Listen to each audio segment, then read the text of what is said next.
રેખા અમે છે ને અમારા બહુ ને બધી છૂટ દીધી, જે પહેરવું હોય એ પહેરે, જીન્સ પહેરે, ટી શર્ટ પહેરે, કુર્તી પહેરે, કુર્તા પહેરે, જે પહેરવું હોય ની પહેરવાની છૂટ, પણ એના રૂમમાં.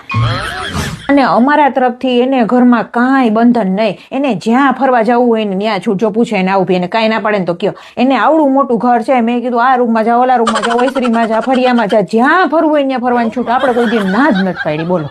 અને આપણે જોઈને ઘરના બધાય મોટા મોટા નિર્ણય લેવાની છૂટ. એને શાકમાં કેટલી સીટી વગાડવી, એને દાળમાં કેટલી સીટી વગાડવી, એને ઢીલો બાંધવો, કઠણ બાંધવો, બધી છૂટ એના ઉપર. આપણે કોઈ દી કાંઈ દખલ અંદાજી ન કરી, એ બધાય નિર્ણય એના ઉપર. અને મારા સ્વભાવની તમને ખબર ને, મેં એને ચોખ્ખું કીધું, તું આ ઘરની વહુ નહીં, તું આ ઘરની દીકરી, તારે હાવ આરામ કરવો હોય તો એને આરામ કરવાની છૂટ. અને આપણા ઘરમાં કામે શું હોય, કચરા, પોતા, વાસણ, કપડાં, રસોઈ, વધીને કંઈક ઇસ્ત્રી કરવાની હોય, વધીને કંઈક ઘઉં સાફ કરવાના હોય, એવા બે ચાર કામ આવે તો એ બધું હોય. બીજું કાંઈ કામ ના હોય આપણે. તો મેં તું તારા ઘરનું બધું કામ પતાવીને 10-20 મિનિટ આરામ કરી લે, તને કોઈ કાંઈ નહીં.